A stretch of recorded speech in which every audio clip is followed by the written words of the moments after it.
Info-Cité, une émission politique sur Plus FM. Parce que parler politique, c'est aussi et surtout parler de la vie de la cité. Tous les mardis, jeudis et samedis en direct sur Plus FM, en partenariat avec Run City 97.4. Info-Cité avec Jean-Pascal Jeu. Bonjour à tous, l'invité d'Info-Cité ce matin, c'est Yvette Duchman. Bonjour Yvette Duchman. Bonjour. Alors je vais vous présenter brièvement, mais vous avez déjà été invité de nombreuses fois sur cette antenne. Vous êtes conseillère fédérale nationale d'Europe Écologie Les Verts. Vous êtes conseillère municipale à Saint-Denis. Vous êtes également vice-présidente de l'intercommunalité, la CINOR. Vous trouvez du temps pour vous occuper de tout au cours de ces 3 mandats ? Moi je trouve du temps parce que mes enfants sont grands. J'ai attendu justement que mes enfants soient majeurs pour pouvoir, et plus que majeurs puisqu'ils ont plus que 30 ans, pour pouvoir m'engager en politique. Pour moi c'était une condition indispensable et donc et je m'accorde du temps pour moi-même et aussi pour ma famille. Alors on va parler du tri, on va parler des déchets, on va parler du développement durable parce que c'est votre dada. C'est vrai que vous êtes Europe Écologie Les Verts, mais c'est votre dada. On va parler d'abord des déchets. Aujourd'hui, quel est le constat ? On est dans un département où on est en surconsommation. On émet beaucoup de déchets. Vous dressez le même constat, vous ? Oui, c'est exactement le même constat. L'île croule sous les déchets. Et il nous faut absolument réagir, non seulement en tant que politicien, mais aussi en tant qu'habitant de la Réunion, voire d'ailleurs, parce que on ne pense pas qu'à nous. Mais comme nous sommes ici, effectivement, l'insularité aussi fait que nos déchets, nous les consommons sur place et nous devons aussi essayer de faire en sorte qu'ils soient éliminés sur place. Et donc, à ce jour, le tonnage de déchets est très très important et donc oui c'est vrai, nous sommes frappés de surconsommation, nous consommons trop. Les importations qui arrivent ici ont aussi énormément d'emballages, donc ce qui fait que ceci ajoute aussi à notre consommation. Et comme vous le disiez, nous croulons sous nos déchets, aussi bien dans le nord que dans le sud. Alors c'est vrai qu'on pourrait agir sur plusieurs facteurs, vous l'avez dit vous-même. D'abord, il y a beaucoup de marchandises importées. Aujourd'hui, la balance commerciale extérieure de la Réunion, elle est déficitaire. Quand je dis déficitaire, c'est-à-dire qu'on importe plus que l'on exporte. Et à ce titre, on importe également nos futurs déchets, notamment les emballages.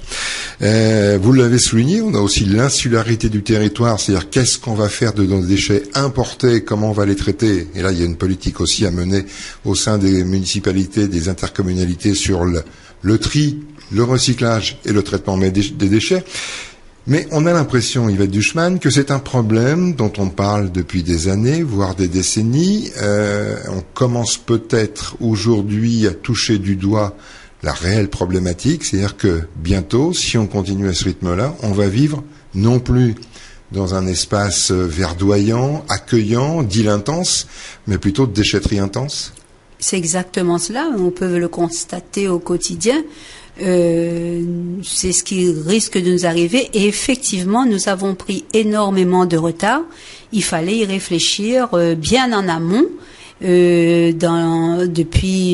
qu'on est passé à la départementalisation, donc il y a eu cette meilleure facilité de vie. Il y a eu l'installation des grands libre-services et des gros lobbies. Il y a eu une poussée de la consommation et nous aurions dû être visionnaires. On n'a pas été du tout et pour pouvoir pallier aux problèmes qui existent maintenant et aussi il faut le dire, oui, on a manqué de clairvoyance, on a manqué de vigilance parce que il fallait réfléchir à ceci dès qu'il y a à peu près 20 ans, quand le Conseil général a commencé à sortir son plan départemental de prévention des déchets, qui est devenu plan départemental de prévention et de gestion des déchets non dangereux et sur lequel les communautés de communes ont donné leur avis il y a à peu près 2 mois à peu près. Donc on a pris énormément de retard. La preuve, c'est que dans nos centres d'enfouissement, il y a un centre qui est complètement saturé, c'est celui du sud. Sud à Saint-Pierre. À Saint-Pierre. La menace aurait été que les déchets voyagent de Saint-Pierre à Saint-Denis. Non, à l'est, à Sainte-Suzanne. Ouais. Oui.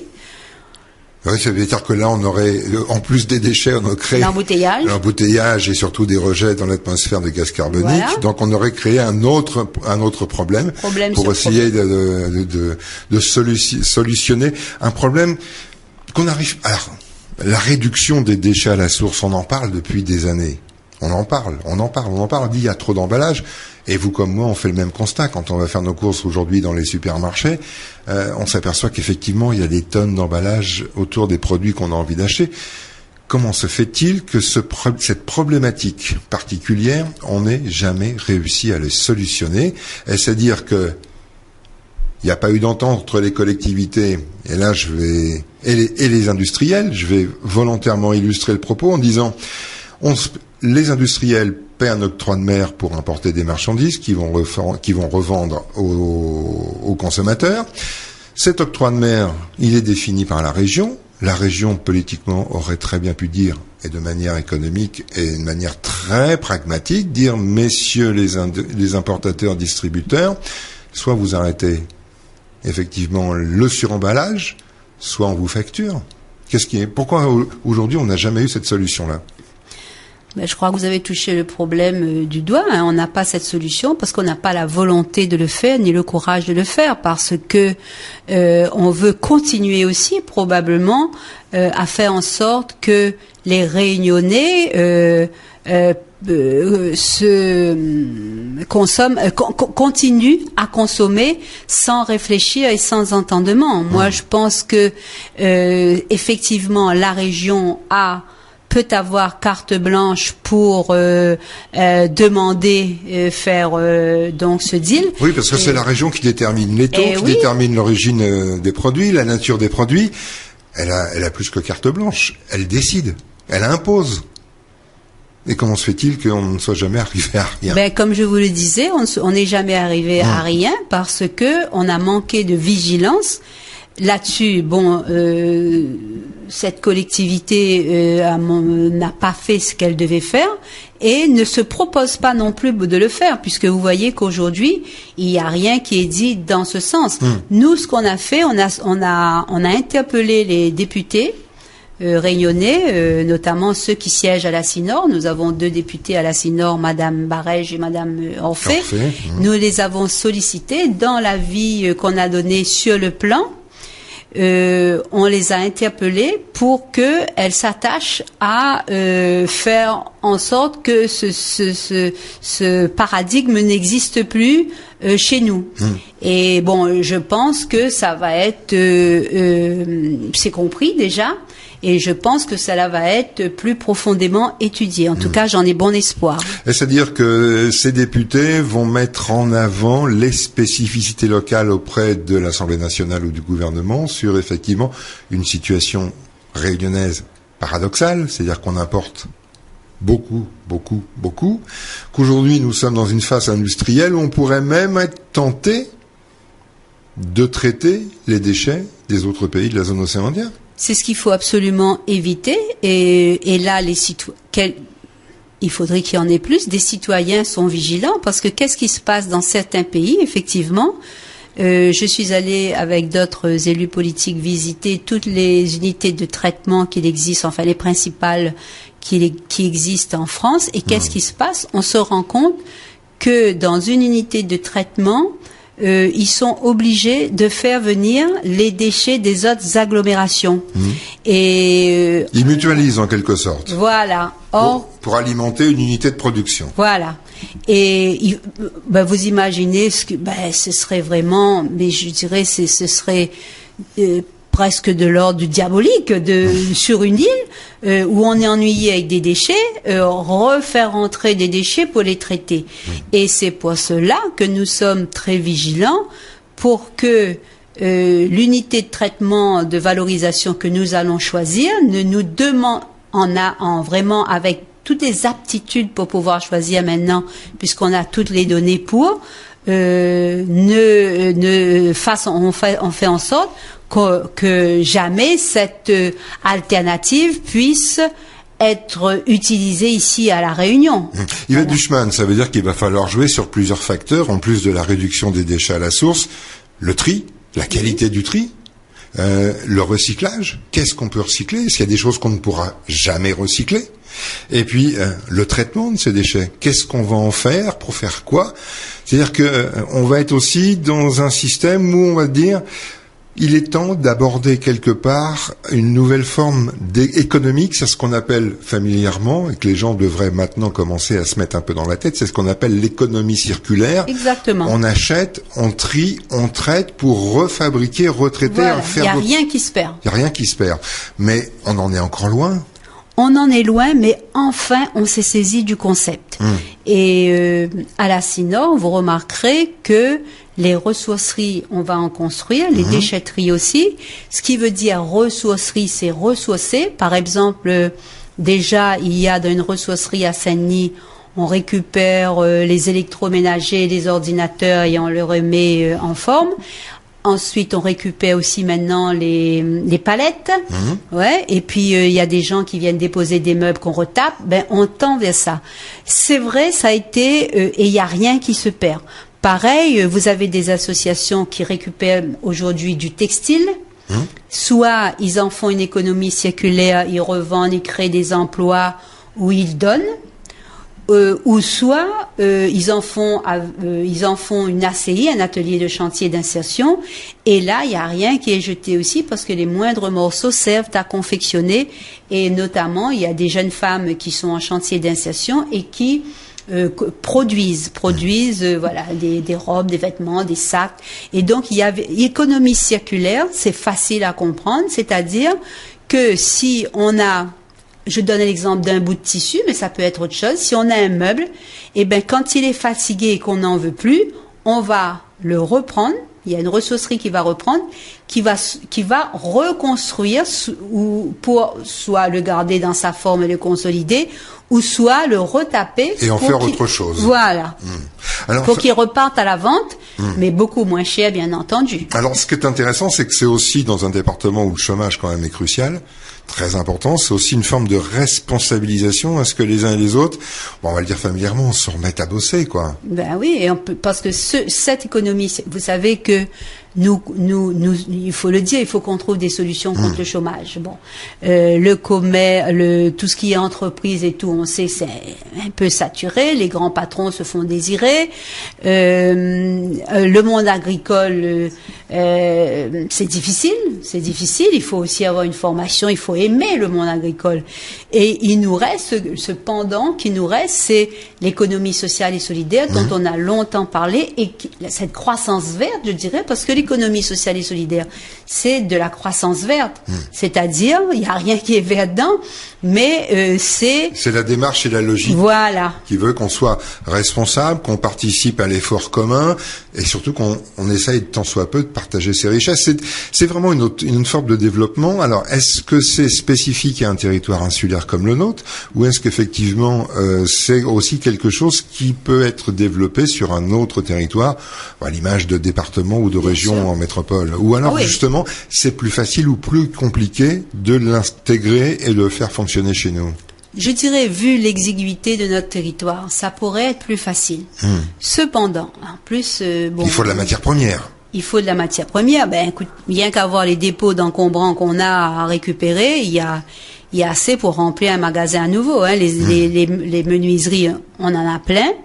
Les électroménagers, pareil. Ce qui est révélateur aussi, Yvette Duchemin, permettez-moi de vous couper, justement, par rapport à ce recyclage des appareils, c'est la démarche qui a été entreprise par la Chambre des métiers il n'y a pas très longtemps, d'éditer un annuaire des réparateurs. Ça, des petits, on appelle ça petits réparateurs, c'est ça, oui. Ah non, absolument, ça c'est un truc prodigieux, et qu'il faudrait que le grand public, c'est pour ça que moi j'ai demandé à la CINOR de vraiment diffuser cette information, parce que souvent, On a par exemple une télévision, moi j'ai une vieille télévision cathodique, et ben heureusement que j'ai mon, entre parenthèses, petit réparateur, parce que sinon il y a longtemps de ça que j'aurais été obligée d'acheter une nouvelle télé.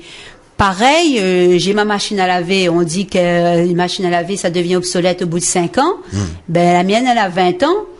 Parce que j'ai mon réseau de petits réparateurs. Et moi, ça me fait plaisir. Pourquoi? D'abord, j'économise. Et deuxièmement, quand je vois cette machine avec comment elle est faite et tout, ça me fait mal au cœur d'aller la voir, d'aller la mettre à la déchetterie. Donc, j'économise et en même temps, je ne détruis pas aussi les matériaux de la terre, quoi, en fin de compte. Parce que la machine à laver, tout ça, ça contient des matériaux qui vont devenir de plus en plus rares, l'aluminium et le reste. Et moins on en consomme, et moins la terre est détruite. C'est pour ça que je vous disais qu'en tant qu'écolo, je pense bien sûr à la Réunion, mais je pense à toute la terre, parce que nous y vivons tous. Alors il y a aussi un autre aspect qui est aussi jusqu'à on va dire encore il y a quelques mois, la fameuse problématique des sachets plastiques. Alors il y a eu une décision nationale qui a été prise d'interdire à terme les sachets plastiques, d'abord dans les grandes surfaces, et puis à terme l'élargir aussi à l'ensemble des marchés. Ça va poser problème. Ou alors on a effectivement aujourd'hui déjà des solutions de rechange? On a des solutions de rechange. Pour le moment, la loi n'est pas appliquée. Mais il va falloir s'y attendre parce que ça va passer très vite, on a l'impression quand même. Parce que le sachet plastique, ça ne se dégrade pratiquement pas. Et en centre d'enfouissement, nous avons des terres qui sont complètement remplies de sachets. C'est pas bon pour nous, c'est pas bon parce que ces terres, par exemple, du centre d'enfouissement, ça cause de gros dommages au cours d'eau. Parce que quoi qu'elle soit bien gardée, mise dans des alvéoles et tout, mais qu'en est-il des nappes phréatiques? Ça n'empêche pas la pollution et effectivement que ça traverse les traverse les couches. Ça peut arriver, même si les spécialistes nous disent que ça n'arrivera jamais. Mais jamais en matière de nature, on ne sait vraiment pas, parce que la nature, en plus, nous sommes sur une île qui bouge. Donc les sols ne sont pas stables, donc les habitants, puisque le centre d'enfouissement est à Sainte-Suzanne, beaucoup d'habitants ont peur et se plaignent, et ils ont tout à fait raison, et ce n'est pas que Sainte-Suzanne qui est menacée, parce que si les nappes phréatiques sont polluées, c'est l'eau que nous buvons tous les jours, que nous ne pourrons plus boire. Vous imaginez à La Réunion aller acheter de l'eau qui vient je sais pas d'où pour pouvoir boire, là ce serait aussi le monde à l'envers. Bien sûr, on rachèterait des bouteilles plastiques contenant de l'eau. Une fois qu'on a consommé l'eau, qu'est-ce qu'on fait de ces bouteilles plastiques? Tout ça pour dire qu'il faudrait, alors pour les sachets plastiques, on l'a rappelé aussi à nos députés, il faut que la loi soit appliquée le plus vite possible. Et avant, on n'avait pas de sachets plastiques, on avait nos tentes. On avait les tentes, c'est évident. On faisait nos commissions avec. On avait nos tentes, et puis il y a aussi les sachets de plastique biodégradables qui sont fabriqués ici en maïs. Ça se dégrade dans la terre, il n'y a pas de souci. Donc, quand il n'y a plus d'autres solutions, on est obligé de trouver une solution. Et c'est ce qui manque aujourd'hui. Aujourd'hui, les gens, moi-même y compris, parce que je veux critiquer personne, on est tombé dans une solution de facilité. Nos Gramoun n'avaient pas connu ça. Nos Gramoun, il y avait un morceau de tissu, on confectionnait quelque chose, il y avait un petit morceau de terre, on plantait, et aujourd'hui, nous, ce qu'il faut aussi, nous qui vivons ici, c'est qu'on prenne l'habitude aussi, nous, de se débrouiller un peu aussi par nous-mêmes, c'est-à-dire, si on a un petit terrain, et ça, le Réunionnais est tout à fait disposé à le faire, et il faut qu'il continue à le faire. Mais là, c'est un appel aux jeunes, c'est-à-dire si on a une petite case, et on a la chance d'avoir encore une petite case, et même sur son balcon, on peut parfaitement faire pousser des légumes pour pouvoir avoir une petite autosuffisance alimentaire, et puis arrêter de la consommation à l'outrance. Et si j'en reviens aux consignes, moi je pense qu'il faudrait, parce que avec les bouteilles en plastique, si l'économie circulaire fonctionne, on peut refabriquer énormément de choses avec. J'ai vu une émission à la télé l'autre jour, on fabriquait, je crois, des thés d'oreiller ou je sais pas quoi. C'était vertigineux tellement on pouvait fabriquer avec. Donc moi, je pense qu'il faudrait aussi avoir des automates dans les villes dans lesquels on glisse des bouteilles en plastique. Par exemple, ça pourrait se faire dans les immeubles, si les bailleurs sociaux sont d'accord. Je vous dis parce que je l'ai vu. Hein. On glisse les bouteilles, qu'elles soient en plastique ou en verre. Et on a un bonus. Ah, pour une fois, on a un bonus. Ah, bah oui, voilà, on a un bonus. Je crois que bon, ça dépend de ce qu'on met dedans. Chacun a un nom. Ça se fait dans les immeubles et auprès des bailleurs sociaux. Et si on a mis le quota qu'il faut, on a un bonus. C'est un peu comme le permis à points, c'est-à-dire qu'on va inciter les citoyens à bien trier et en fonction, soit du bon ou du mauvais tri, soit on est gratifié, soit au contraire on est pénalisé. Oui. Mais là ils sont pas pénalisés, ils étaient seulement gratifiés parce qu'ils avaient un bon tri. Il y a une époque, l'idée a émergé à La Réunion d'appliquer ce qui se passe dans certaines communes et intercommunalités. Oui, il y a ça, mais surtout aussi de peser les poubelles des citoyens et finalement d'indexer le poids de cette poubelle à une charge communale, à une taxe communale ou intercommunale. Est-ce que c'est encore d'actualité? Est-ce qu'on y pense encore? On n'en parle pas. Effectivement, certaines communes en France pratiquent cette recette incitative. Qui a l'air de fonctionner. Mais moi je vois Parce que là on touche le porte-monnaie. On touche le porte-monnaie. Mais attention, chez nous, il y a beaucoup de gens qui ont des porte-monnaies vides. Oui. Et il faudrait pas assommer encore la personne qui a des difficultés de vie, je dirais, hein, et lui appliquer encore cette taxe, à savoir que si cette personne ne travaille pas, comment on va faire pour l'obliger à payer aussi? Donc, ça pourrait se transformer en quelque chose de très très lourd pour les collectivités qui le gèrent. Peut-être inciter les gens dans ces cas-là à faire du travail d'intérêt général? Pourquoi pas? On en aurait besoin. Sous une forme de responsabilisation et d'éducation de la population? Bien sûr, on aurait besoin. Et puis, si on applique ça, moi, je ne souhaite pas, on n'en parle pas actuellement, hein, mais je ne souhaite pas aussi qu'on le fasse vite. Pourquoi? On ne nous a pas appris avant à trier. On nous a appris à consommer. Beaucoup de personnes ont tendance à critiquer le consommateur réunionnais, toujours. Mais soyons honnêtes. En tout cas moi, qui m'a appris à faire attention à ma consommation? On va dire quoi, à La Réunion, ça fait quoi, 10, 12, 15 ans maximum qu'on s'est mis à trier? Voilà. Donc moi je pense qu'il faut continuer la communication, la sensibilisation, aller dans les écoles, les lycées, comme le fait la mairie et la CINOR d'ailleurs, et les autres communes, continuer à fabriquer des citoyens, et après, bien sûr, tout cela suivi, diagnostic et tout, et ensuite, si on veut venir à une recette incitative, la faire, mais avec des citoyens qui ont été auparavant sensibilisés. Voilà, parce que là, comme ça, maintenant, je trouverais que c'est cruel. Alors, on a parlé effectivement de traitement des déchets, de tri, de recyclage. Notamment, on va aborder un problème aussi, c'est le traitement de l'eau, le traitement des eaux usées. Aujourd'hui, c'est vrai que La Réunion et les Réunionnais en particulier consomment beaucoup d'eau pour faire tout et n'importe quoi. On consomme beaucoup plus qu'en France. On est à des centaines de litres d'eau potable consommée et gaspillée par jour. Ça aussi, c'est un problème. Oui, c'est un problème. Il faudrait déjà que les collectivités elles-mêmes soient éco-exemplaires. On voit souvent des gaspillages. Par exemple, sur combien de boulevards on peut passer encore aujourd'hui, on voit qu'il est arrosé pendant la journée en plein cœur de soleil. Bon. Or, on sait qu'il faut arroser le soir. Voilà, ça déjà. Mais je veux dire, tout ça, c'est une chaîne. C'est trop facile de critiquer l'usager en lui-même. C'est une chaîne d'exemples. Si l'usager comprend que c'est pas bon, je pense qu'il est pas bête, parce qu'il pense à son devenir. Et au fur et à mesure, il va se mettre à faire le geste que vous et moi on fait. Mais si on ne lui a jamais dit et qu'il voit, que certains, notamment, je vous dis, il y a des rues qui sont encore arrosées le jour, et dans des écoles, il y a des garçons de cour qui laissent le tuyau d'eau ouvert toute la journée, et ben l'enfant voit ça, il grandit, il voit la chose, voilà. Donc, je veux dire, tout ça, c'est une chaîne d'éco-exemplarité. On ne peut pas accuser l'un et l'autre, lui et là.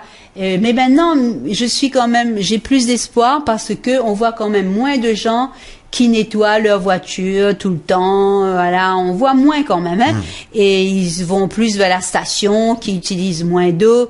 Mais comme je vous disais, c'est trop facile de lancer la pierre que ceux qui ont la charge de la fonction de l'eau, de l'utilisation de l'eau, se mettent aussi à informer le grand public, voire à les former. Et par exemple, pourquoi pas imposer chez les nouvelles constructions le truc qu'on met là. Le système de tout à l'égout. Voilà, le système. Ça va, c'est imposé. C'est imposé le tout à l'égout, sauf si on ne peut pas s'en raccorder au réseau. Raccorder. Non, imposer des robinets qui consomment moins, voilà. Parce que qu'est-ce qui se passe? Les bailleurs sociaux, ils sont comme certains commerciaux, ils vont chercher la qualité la plus basse pour mettre dans les appartements où vivent les personnes modestes aussi, hein.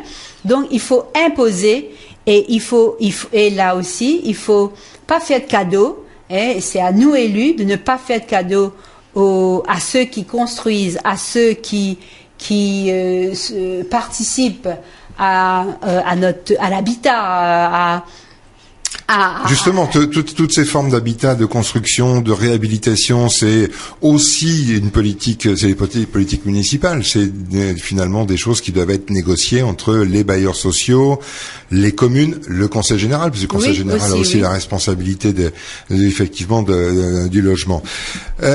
Un dernier point avant que l'on termine, il nous reste quelques minutes. On parlait tout à l'heure des problèmes et de la dangerosité des sites d'enfouissement et notamment le fait qu'on arrive à saturation de ces sites. Moi, il y a une question que je me pose. Je ne sais pas si les techniciens ou les politiques se sont posés la même question, c'est de savoir qu'est-ce qu'aujourd'hui on a sous les pieds dans le centre d'enfouissement de Sainte-Suzanne ou de Saint-Pierre. Qu'est-ce qu'on a sous les pieds? Est-ce qu'aujourd'hui, ce qu'on a effectivement sous les pieds, ce qui est enfoui, ça va pas nous jouer un tour ou des tours dans les années qui viennent?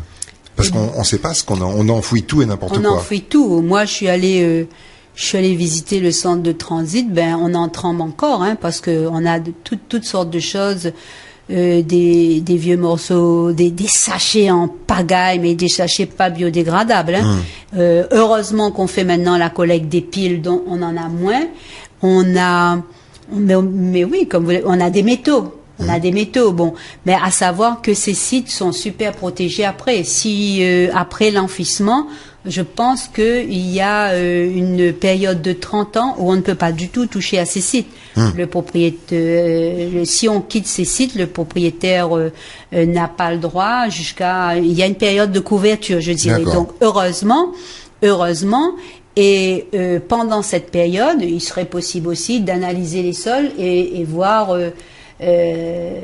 Reconstruire tout de suite dessus, de toute façon ce sera impossible. Comme je disais, il y a un temps de garde-fou que on se doit obligatoirement d'appliquer. Mais effectivement, il y a tout et n'importe quoi. Il y a des pneus, mais les sachets là, mais c'était incroyable. Il y a tout ce que le tri ne prend pas, les pots de yaourt, le polystyrène. Ouais. Et finalement, c'est aussi tout ce que les gens cherchent, ce dont les gens cherchent à se débarrasser. C'est un peu ça aussi le problème. Il y a ça aussi. Et puis il y a des métaux. Bon, les métaux, on ne sait jamais. Peut-être qu'ils pourront être récupérés sous la terre, vu que actuellement on est quand même, ça devient des ressources rares. Mais cependant, oui, enfouissement et quid de l'avenir. Il faudra attendre. Merci en tout cas Yvette Duchman d'avoir répondu à notre invitation et puis on va attendre mais on restera vigilant et ça sera chacun doit être vraiment très vigilant et très citoyen parce qu'il s'agit de l'avenir de notre île. Et ça sera l'occasion effectivement de vous inviter une prochaine fois. Merci à vous et bonne journée à tous. Info Cité, une émission politique sur Plus FM. Parce que parler politique, c'est aussi et surtout parler de la vie de la cité. Tous les mardis, jeudis et samedis en direct sur Plus FM, en partenariat avec Run City 97.4. Info Cité avec Jean-Pascal Jeu.